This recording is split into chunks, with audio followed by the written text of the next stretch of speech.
మీరు టార్గెట్ చేస్తారా? మీరు ఎవడొస్తాడో రండిరా అని చెప్పిండ్రు కదా. అరే నేను వచ్చిండ్రా, మేమందరం వచ్చినాంరా, తొక్కు తంబిట, ఇగో అక్కడ ఉన్నది ఇగో దళిత బిడ్డలే, ఇక్కడ ఉన్నది కూడా బీసీ బిడ్డలే, ఇగో ఇక్కడ కూడా నందగిరి సతీష్ అనే వ్యక్తి కూడా తెలంగాణ ఉద్యమంలో పనిచేసినోడే. మీరు ఒక్కరేనా అర పీకుడు గాళ్ళు మాట్లాడుతాండ్రు? నేను తులసి చందు గారి గురించి వస్తాను.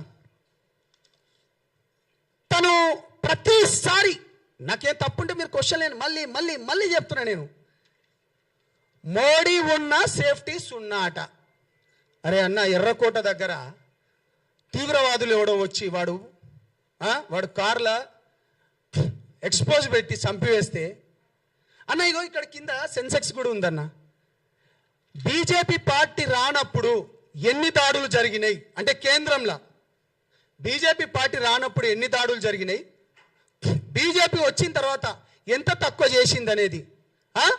ఇప్పుడు టెర్రరిస్టులు మన పైన దాడి చేస్తే నువ్వు ఇక్కడ ఉన్న ఇంటెలిజెన్స్ రిపోర్టర్ని కూడా మోడీ ఉన్న సున్నా, మోడీ ఉన్న సున్నా. దాని తర్వాత ఏంది, పహల్గామ్ దాడి జరిగితే మోడీకో బోలో, ఇంకేంది పహల్గామ్ టెర్రర్ అట, మోడీకో బోలో అట. అరే మన పక్కనున్నోనికి అన్న, మీ అందరికి తెలుసు, మీరందరూ ఉస్మానియాలో అన్న మీ అందరికి తెలుసు, మన పక్కనున్నోనికి తెలియడానికి ఏమైనా అయితే మనం ఉరికిపోతాము. నువ్వు ఇండివిజువల్ జర్నలిజం పేరుతోని నువ్వు ఏం మాట్లాడతావు తులసి చందమ్మ? నువ్వేం మాట్లాడతావు? సొయ్యుండి మాట్లాడతావా, సొయ్యి లేక మాట్లాడతావా? లేకపోతే ఆపరేషన్ సింధూర్ పైన విద్వేష వైరస్కు కొత్త ఆపరేషన్ అట. ఏంటిది ఇది? ఏం జర్నలిజం చేస్తున్నావు నువ్వు? ఏం మాట్లాడుతున్నావు అమ్మా?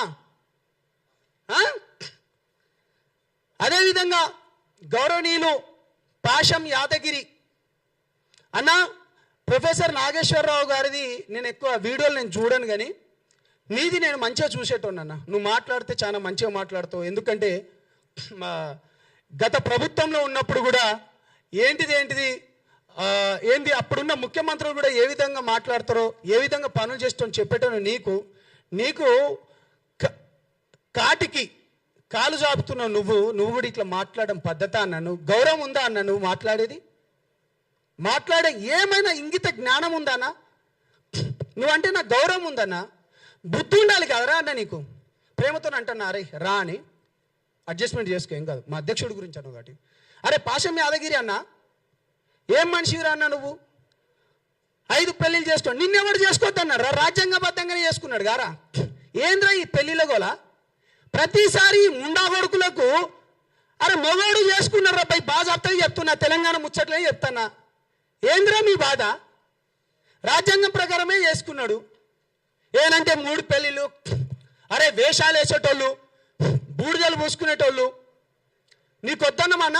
తెలంగాణ ఉద్యమంలో నేను తెలంగాణ సినిమా ఆర్టిస్ట్ అసోసియేషన్గా నేను పనిచేసిన, నేను జనరల్ సెక్రటరీగా ఉన్నా, అనేక మందికి నేను కార్డ్స్ ఇచ్చిన, నేను రియాలిటీ షో కూడా చేసిన.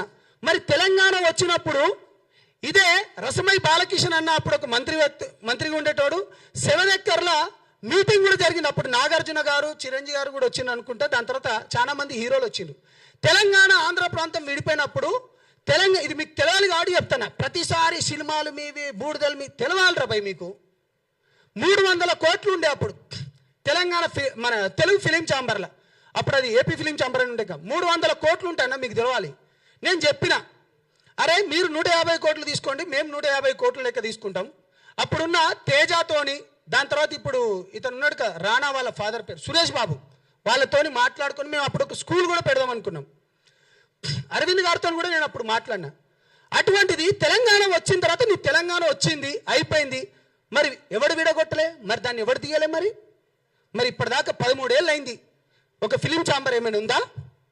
రసమై బాలకిషన్ అప్పుడు అన్నాడు, తెలంగాణ వచ్చింది, అయిపోయింది, ఇంకేం లేదు. బుద్ధి ఉండాలిరా, తెలుసుకోండి. మేము కొట్లాడినాం. ఒక నీతి నిజాయితీ పరుడు పైన మాట్లాడితే ఈ విధంగానా? ఏం కాళేశ్వరం పైన మాట్లాడదాం పాండి? నిజంగా మీకు చిత్తశుద్ధి ఉంటే మీరు ప్రతిసారి అంటారు కదా ఎస్సీ ఎస్టీ బీసీ బిడ్డల గొంతుక లెక్క అంటారు కదా, మీకు దమ్ముందా? రండి పోరాడదాం. ఇవాళ ఇక్కడ ఉన్నాయని ఎవరు? ఒక బీసీ బిడ్డ కాదా?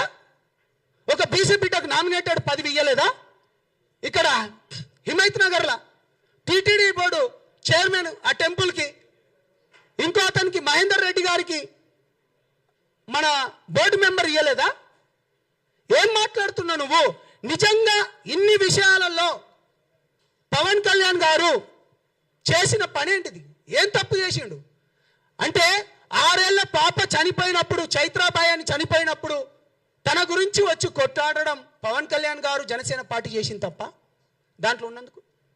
లేకపోతే ఎల్బీ నగర్లో లక్ష్మీబాయి అనే ఒక ఆడబిడ్డను పోలీసులు విచక్షణ పేరుతోని తీసుకుపోయి కొట్టినప్పుడు మీ ఛానలే వచ్చినాయి ఎక్కువ. అది మాట్లాడడం తప్ప? అది చేసినాం, మేము పోరాడినాం.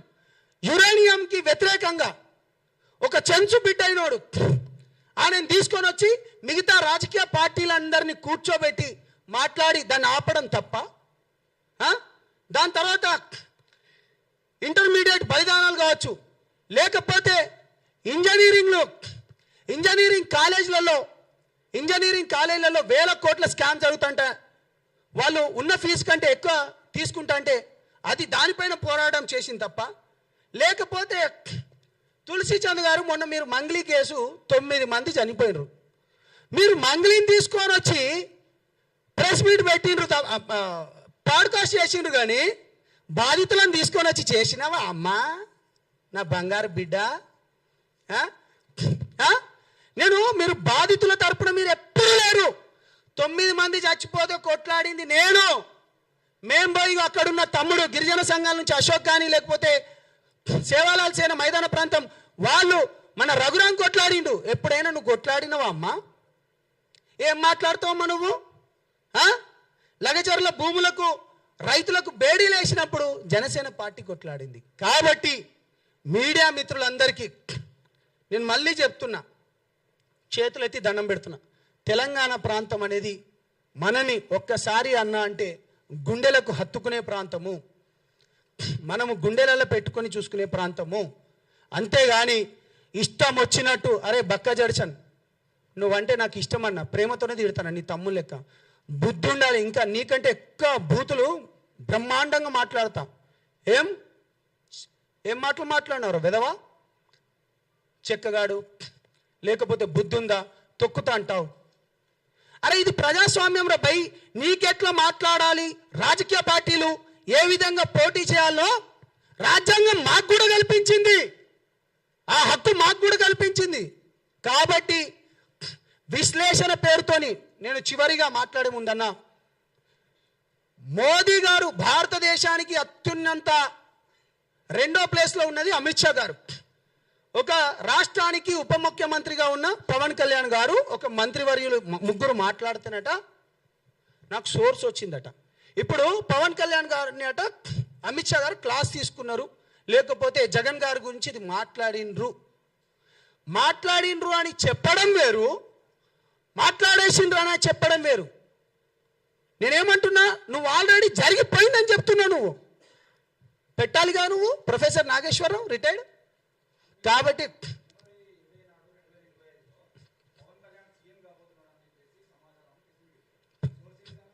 ఏది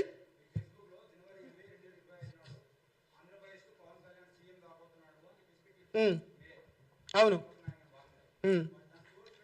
బీజేపీ ప్రభుత్వంలో ఉన్నప్పుడు నాకు కొంతమంది చెప్పినన్నా. ఒక్క నిమిషం నేను అదే చెప్తున్నానా, ఒక్క నిమిషం. మీరు 100 అడగండి, 100కు 100 చెప్తా.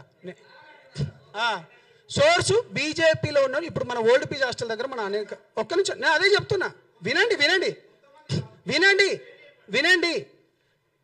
ఓల్డ్ పీజీ హాస్టల్లో బీజేపీ వాళ్ళందరూ ఇప్పుడు స్టేట్ వైస్ ప్రెసిడెంట్ కూడా ఉన్నాడు, మీ అందరికీ తెలిసిందే. వాళ్ళ తరపు నుంచి మాకు వచ్చింది.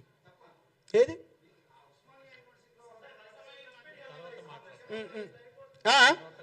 చలో ఒక్క నిమిషం నేను డిస్టర్బ్ చేయకండి, ఆగండి. ఒక్క నిమిషం. మీరు బ్రదర్స్ మీకు గంటగా ఒక్క నిమిషం లైవ్ జరుగుతుంది. సాయంత్రం రాత్రి వరకు కూర్చుందాం, ఎక్కడా పోయేది లేదు. మీరు ఉండేది మన క్యాంపస్ దగ్గరనే, నేను ఉండేది మన క్యాంపస్ దగ్గరనే. వినండి. వీళ్ళందరూ మాట్లాడిన తర్వాత నువ్వు ఎన్ని క్వశ్చన్లు అన్నిటికీ సమాధానం చెప్తా, రాత్రి వరకు కూర్చుందాం.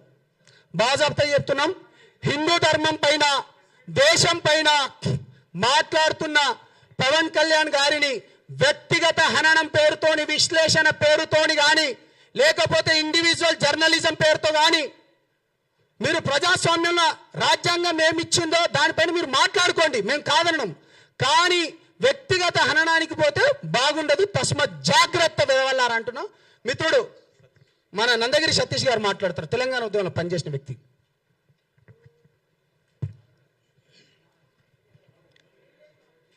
మాట్లాడొచ్చాను. అందరికీ నమస్కారం.